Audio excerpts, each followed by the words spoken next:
सभी प्रदेशवासियों को नमस्कार। स्टडी संगम यूट्यूब चैनल पर दोस्तों आपका एक बार फिर से स्वागत है। राजस्थान की मुख्यमंत्री भजनलाल शर्मा के द्वारा घोषणा की गई है कि 5 योजनाएं राजस्थान में लागू हो चुकी हैं। कौन सी योजनाएं लागू हुई हैं, इनका लाभ किसको मिलेगा, किस प्रकार से मिलेगा, उसकी पूरी जानकारी आपको वीडियो में मिलने वाली है। दोस्तों, राजस्थान की हाई कोर्ट का एक नया आदेश जारी हुआ है जिसके तहत पेंशनधारियों को बहुत बड़ी खुशखबरी मिलने वाली है। दोस्तों, क्या कुछ खुशखबरी मिलने वाली है और हाई कोर्ट के द्वारा क्या कुछ आदेश दिए गए हैं, उसकी जानकारी आप इस वीडियो में जान लीजिए। दोस्तों, यदि आप राजस्थान से रहने वाले हैं तो अवश्य ये वीडियो आपके लिए बहुत ही खास होने वाला है, इसलिए आप वीडियो को एंड तक जरूर देखें। बकाया पेंशन को और ई केवाईसी को लेकर के पेंशन विभाग की ओर से एक नोटिस जारी किया गया है। दोस्तों, क्या कुछ उस नोटिस में सूचना दी गई है, उसके बारे में भी हम जानकारी लेंगे और प्रति व्यक्ति 10 किलो राशन फ्री हमें कब मिलेगा, कब मिल सकता है, उसकी भी जानकारी हम लेंगे। और अपात्र जो राशन कार्डधारी हैं उनको सरेंडर 20 दिसंबर तक करने के लिए कहा गया है। यदि अपात्र राशन कार्डधारी अपने राशन कार्ड को 20 दिसंबर तक सरेंडर नहीं करते हैं तो दोस्तों सरकार की ओर से वसूली की जाएगी और कानूनी कार्रवाई भी की जाएगी। शहरों में 15,000 लीटर फ्री पानी योजना है, उसके लिए भी सरकार की ओर से प्रस्ताव तैयार कर लिया गया है और फ्री पानी योजना को राजस्थान के अंदर सरकार बंद करने जा रही है। दोस्तों, क्या कुछ खबर है उसके बारे में पूरी जानकारी आप वीडियो में ले सकते हैं। इसी के साथ पेंशन में बढ़ोतरी की जाएगी। डीजल पेट्रोल सस्ते होने के निर्देश सरकार की ओर से दे दिए गए हैं। बकाया पालनार जो किस्त आपको नहीं मिल रही है वो आपको कब मिलेगी, किस प्रकार से मिलेगी, आपको क्या कुछ करना होगा। सरकार की ओर से, विभाग की ओर से पालनार योजना को लेकर के एक अभियान भी शुरू कर दिया गया है जिसकी जानकारी आपको वीडियो में मिलने वाली है। इसी के साथ दोस्तों, किसानों के लिए देश के सुप्रीम कोर्ट के द्वारा एक रिपोर्ट तैयार की गई है और उस रिपोर्ट में सरकार से यह अनुशंसा की गई है कि किसानों का कर्ज माफ होना चाहिए और किसानों के लिए एमएसपी लागू होनी चाहिए। दोस्तों, क्या कुछ इस रिपोर्ट में कहा गया है उसकी पूरी जानकारी हम वीडियो में लेते हैं, क्योंकि दोस्तों किसानों के लिए कर्ज माफी और एमएसपी की यहाँ पर सरकार की ओर से, सरकार को सुप्रीम कोर्ट की ओर से यहाँ पर रिपोर्ट सौंप दी गई है। पूरी जानकारी आपको वीडियो में मिलने वाली है, इसलिए आप वीडियो को एंड तक जरूर देखें। और दोस्तों, स्टडी संगम यूट्यूब चैनल पर नए हैं तो आप चैनल को सब्सक्राइब भी अवश्य कर लें। बिना किसी देरी के हम सामाजिक सुरक्षा पेंशन योजना को लेकर के जो अपडेट आई है उसके बारे में जानकारी लेते हैं। तो दोस्तों, पेंशनर को कहा गया है कि 31 जनवरी तक जीवित प्रमाण पत्र आप दे सकते हैं। पहले इसमें 30 नवंबर रखी गई थी डेट, लेकिन इसको बढ़ा करके 31 जनवरी कर दिया गया है और 31 जनवरी तक पेंशनर आसानी से अपना जीवित जो प्रमाण पत्र है वो प्रस्तुत कर सकता है।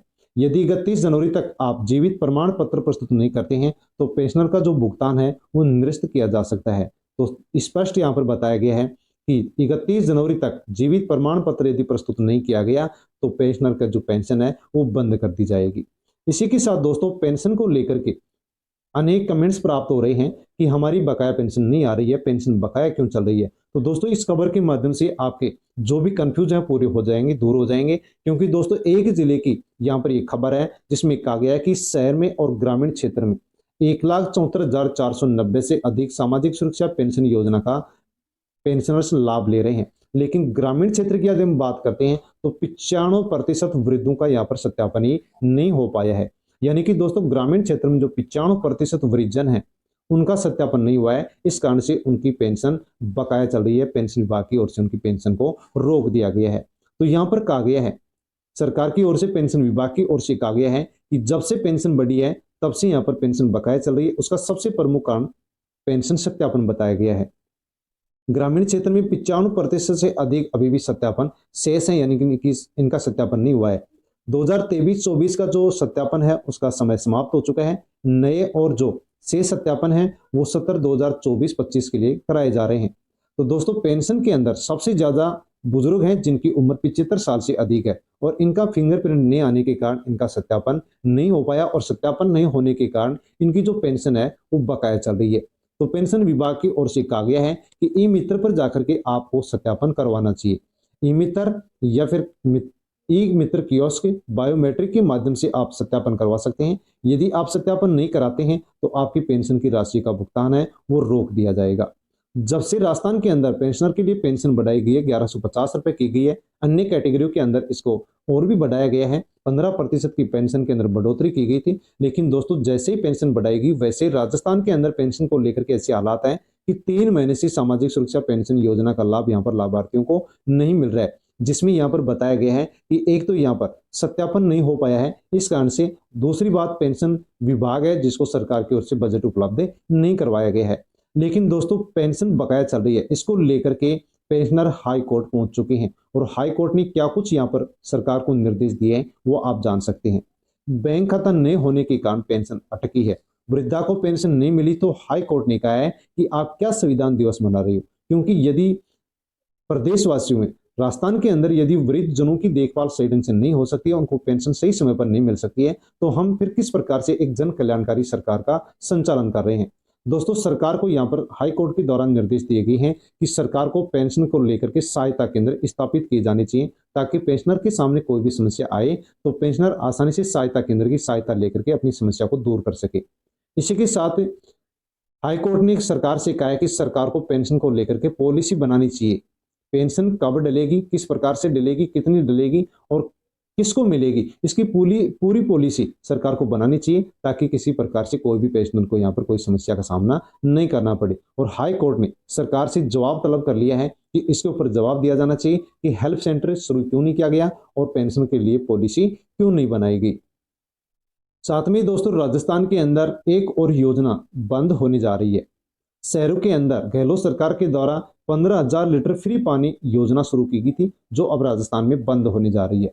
राजस्थान में बढ़कर आएगा अब पानी का बिल, वाटर चार्ज समेत रेट बढ़ाने का प्रस्ताव तैयार कर लिया गया है। तो दोस्तों इस प्रकार से राजस्थान में 15,000 लीटर फ्री पानी की जो स्कीम है, योजना है, वो बंद होने वाली है। मुख्यमंत्री के स्तर पर केवल फैसला बाकी है। जैसे मुख्यमंत्री के स्तर पर फैसला आएगा वैसे ही इस फ्री पानी योजना को बंद कर दिया जाएगा।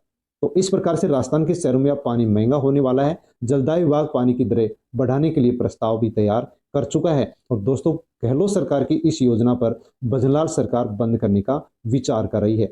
इस प्रकार से राजस्थान में 15,000 लीटर फ्री पानी योजना है, उसके ऊपर अब ब्रेक लगने वाला है। मुख्यमंत्री का जैसे फैसला आया वैसे ही जलदाय विभाग फ्री पानी योजना को बंद कर देगा। गहलोत सरकार ने शहरों के अंदर 2019 में 15,000 लीटर तक फ्री पानी देने की योजना शुरू की थी। और दोस्तों अब इस योजना के तहत जिसके मीटर चालू है उनको लाभ मिल रहा है, मीटर बंद हो गया है उनको यहाँ पर लाभ नहीं मिल रहा है, उनको यहाँ पर रेट देनी पड़ रही है। लेकिन अब सभी के लिए बहुत बुरी खबर है कि राजस्थान के अंदर 15,000 लीटर फ्री पानी जो मिलता था उसके ऊपर सरकार अब वाटर चार्ज लेने वाली है। इसी के साथ दोस्तों अब राजस्थान के अंदर 15,000 लीटर जो पानी मिल रहा था फ्री, उसके ऊपर प्रत्येक महीने 55 रुपए वाटर चार्ज लगेगा, साथ में 18 रुपए 15 पैसे के हिसाब से यहाँ पर सीवरेज चार्ज भी देना होगा। तो यहाँ पर सरकार की ओर से फ्री पानी जो योजना शहरों में चलाई जा रही थी, इसको बंद करने के संकेत दे दिए गए हैं।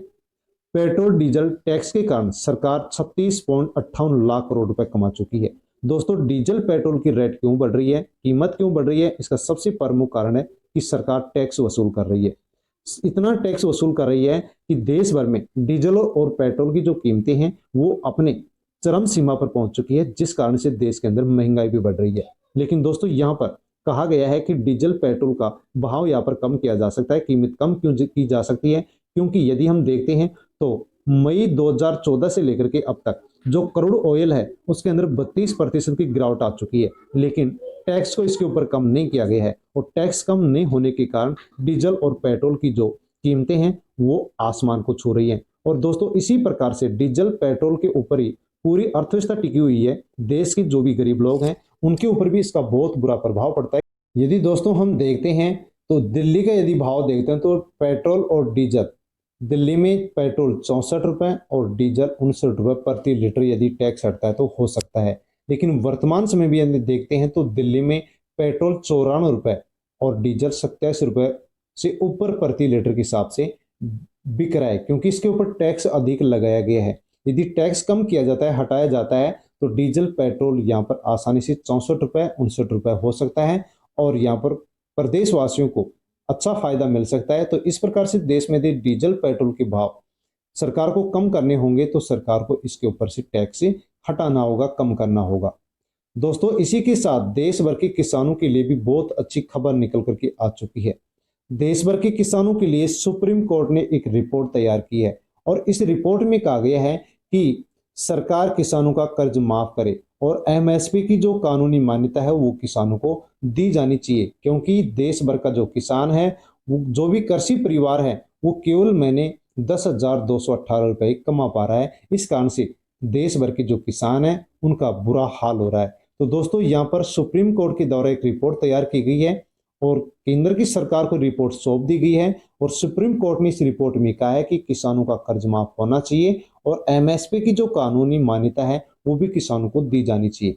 जैसे कि दोस्तों आपको विदित है कि 12 महीने तक पंजाब और हरियाणा के जो किसान थे वो एमएसपी की कानूनी मान्यता के लिए धरना प्रदर्शन कर चुके हैं और इसी के आधार पर सुप्रीम कोर्ट ने रिपोर्ट तैयार करके सरकार से कहा है कि किसानों की कर्ज माफी होनी चाहिए और एमएसपी की कानूनी मान्यता किसानों को दी जानी चाहिए, क्योंकि किसानों के खर्च बढ़ चुके हैं, किसानों पर कर्जा बढ़ चुका है और इसी कारण से देश भर में 30 वर्ष में 4 लाख से अधिक जो किसान हैं, खेतिहर किसान हैं, उन्होंने आत्महत्या कर ली। इसका सबसे प्रमुख कारण किसानों के ऊपर कर्ज बताया गया है, क्योंकि खर्चा बढ़ चुका है और कर्ज भी बढ़ चुका है। इस कारण से अनेक किसान आत्महत्या कर रहे हैं। तो सरकार को रिपोर्ट सौंप दी गई है। इस रिपोर्ट के ऊपर सरकार क्या कुछ एक्शन लेती है, यदि अच्छा एक्शन लेती है तो किसानों की कर्ज माफी होगी और एमएसपी की कानूनी गारंटी भी किसानों को मिलने वाली है। दोस्तों यदि आपके पास राशन कार्ड है, खाद्य सुरक्षा में जुड़ा हुआ है और फ्री राशन आपको मिलता है, तो दोस्तों खाद्य विभाग की ओर से राशन कार्ड धारियों के लिए यहाँ पर एक जांच का निर्णय ले लिया गया है। जो भी पात्र परिवार हैं जिनको फ्री राशन मिलता है वो यहाँ पर बिल्कुल सेफ हैं और यदि कोई ऐसा परिवार है जो कि अपात्र है उनके ऊपर अब गाज गिरने वाली है, क्योंकि दोस्तों सरकार जांच का निर्णय ले चुकी है। जांच में यदि कोई भी ऐसा परिवार पकड़ा जाता है जो अपात्र है तो उनके ऊपर एफआईआर दर्ज होगी, उनके ऊपर जुर्माना होगा और वसूली भी की जाएगी। दोस्तों जो भी अपात्र परिवार हैं उन अपात्र परिवारों की लिस्ट तैयार करने के लिए सरकार अब 10 मई से लेकर के और 20 मई तक एक अभियान चलाने जा रही है, जिसमें पहचान की जाएगी कौन ऐसा परिवार है जो अपात्र है और फ्री राशन ले रहा है। अपात्र किसको माना गया है दोस्तों, वो भी आप देख सकते हैं कि जिसके पास पक्का मकान है, 4 पहिया वाहन, 3 पहिया वाहन है, 2.5 एकड़ से अधिक जमीन है और यदि उसके परिवार में कोई भी सदस्य सरकारी नौकरी में है या फिर वह परिवार या उस परिवार का कोई भी सदस्य यदि टैक्स जमा करवा रहा है, टैक्स भर रहा है, तो उस परिवार को सरकार की ओर से, विभाग की ओर से अपात्र माना गया है। और जो भी अपात्र परिवार हैं वो यदि फ्री राशन ले रहे हैं या आगे भी लेते हैं तो उनके ऊपर सरकार एफआईआर दर्ज कराएगी, जुर्माना लगेगा और वसूली भी की जाएगी। इसलिए सरकार ने आदेश जारी किया है, खाद्य विभाग ने आदेश जारी किया है कि ऐसे अपात्र परिवार जो कि फ्री राशन ले रहे हैं वो 20 दिसंबर तक अपने आप को सरेंडर कर सकते हैं। यदि सरेंडर नहीं करते हैं तो उनके ऊपर एफआईआर दर्ज होगी, जुर्माना लगेगा और बाजार की रेट के हिसाब से यानी कि 27 रुपये प्रति किलो के हिसाब से सरकार की ओर से गेहूं की वसूली की जाएगी। तो दोस्तों यदि आप भी अपात्र हैं तो अवश्य अपने राशन कार्ड को 20 दिसंबर तक सरेंडर कर ले, वरना फिर आपके ऊपर यहाँ पर गाज गिरने वाली है। किसानों के लिए एक और भी अच्छी खुशखबरी निकल करके आई है। क्षेत्रीय ग्रामीण बैंकों को कृषि ऋण वितरण बढ़ाने के निर्देश दे दिए गए हैं। यानी कि दोस्तों किसान क्षेत्रीय ग्रामीण बैंकों से केसीसी बनवाता है, लोन लेता है, उसके अंदर अब सरकार की ओर से फैसला लिया गया है कि जो भी किसान ऋण लेता है, लोन लेता है, उसके वितरण को बढ़ाया जाना चाहिए। यानी कि जो भी किसान लोन लेना चाहता है उसको लोन दिया जाना चाहिए और लोन भी जो पहले दिया जा रहा था उससे बढ़ा करके किसानों को लोन दिया जाना चाहिए, ताकि आसानी से किसान अपनी जीविकापार्जन कर सके और आसानी से अपने खेतों में काम करके फसल पैदा कर सके। तो दोस्तों किसानों के लिए अच्छी खबर है कि अब किसानों को बढ़ा करके लोन दिया जाएगा और किसी प्रकार की अन्य और भी कोई अड़चन होगी उसका भी समाधान किया जाएगा। इसके अलावा दोस्तों किसानों के लिए प्रधानमंत्री फसल बीमा योजना चलाई जा रही है, जिसके तहत किसान अपनी फसल का बीमा करवाता है। दोस्तों रबी की फसल का यदि आप बीमा करवाना चाहते हैं, बनवाना चाहते हैं, तो आप 31 दिसंबर तक अपनी फसल का बीमा बनवा सकते हैं। नज़दीकी बैंक में जाकर के जहां पर आपका अकाउंट है वहां पर आप अपनी रबी की फसल का 31 दिसंबर तक बीमा बनवा सकते हैं। सरसों गेहूं के साथ 5 फसलें इसमें जोड़ी गई हैं और सब्जी की 3 फसलें इसके अंदर शामिल की गई हैं। यदि आप 31 दिसंबर तक अपनी फसल का प्रधानमंत्री फसल बीमा योजना के तहत बीमा को बनवाते हैं और किसी भी प्रकार से आपकी फसल को कोई भी नुकसान होता है तो यहाँ पर जो भी बीमा कंपनियां हैं वो आपको यहाँ पर मुआवजा देगी। तो दोस्तों अवश्य ही आप अपनी फसल का बीमा बनवा सकते हैं ताकि आपको किसी भी प्रकार से आगे यदि फसल का कोई भी नुकसान होता है तो उसकी भरपाई हो सके। साथियों, इसी के साथ प्रदेशवासियों के लिए एक बुरी खबर है कि जो भी बिजली के उपभोक्ता हैं उनको अब परेशानी का सामना करना पड़ सकता है, क्योंकि राजस्थान में भजनलाल सरकार अब बिजली को प्राइवेट सेक्टर में देने जा रही है, उसका निजीकरण करने जा रही है। तो दोस्तों, जैसे ही निजीकरण की बात निकल करके आई है, वैसे ही बिजली विभाग के जो कर्मचारी हैं उन्होंने विरोध कर दिया है और अपने काम का बहिष्कार करके धरने पर बैठ गए हैं। दोस्तों, यदि बिजली को प्राइवेट सेक्टर में राजस्थान में दिया जाता है तो बिजली उपभोक्ताओं को अनेक परेशानियों का सामना करना पड़ेगा। इसी के साथ जो बिजली के कर्मचारी हैं उनको भी परेशानी का सामना करना पड़ेगा। इसी कारण से बिजली के जो कर्मचारी हैं वो धरने पर बैठ चुके हैं। दोस्तों, इसी के साथ पालनहार योजना के माध्यम से राजस्थान के जो अनाथ बच्चे हैं उनको सरकार की ओर से आर्थिक सहायता दी जाती है, लेकिन अनेक कमेंट्स प्राप्त हो रहे हैं कि बकाया किस्त है वो पालनहार योजना के जो भी बच्चे हैं उनको नहीं मिल पा रही है। इसका सबसे प्रमुख कारण बताया गया है भौतिक सत्यापन। दोस्तों, सरकार की ओर से, विभाग की ओर से मिशन पालनहार मित्र अभियान शुरू कर दिया गया है और इस अभियान में जो भी लाभार्थी हैं उनका भौतिक सत्यापन किया जा रहा है। यदि आपने भौतिक सत्यापन नहीं करवाया है तो इस अभियान में जाकर के आप भौतिक सत्यापन करवा लीजिए, ताकि आपको आसानी से बकाया किस्त भी मिल सके और आगे आने वाली जो किस्त भी है वो भी आपको मिल सके। यदि आप भौतिक सत्यापन नहीं करवाते हैं तो आपको आने वाले समय में आपकी जो किस्त है वो बंद कर दी जाएगी। तो दोस्तों, कहा गया है कि जो भी इस योजना के लाभार्थी बच्चे हैं वो अपना अध्ययन प्रमाण पत्र, जैसे कि कॉलेज में पढ़ने वाला कॉलेज, स्कूल, आंगनबाड़ी से बनवा लें और ई मित्र या पालनहार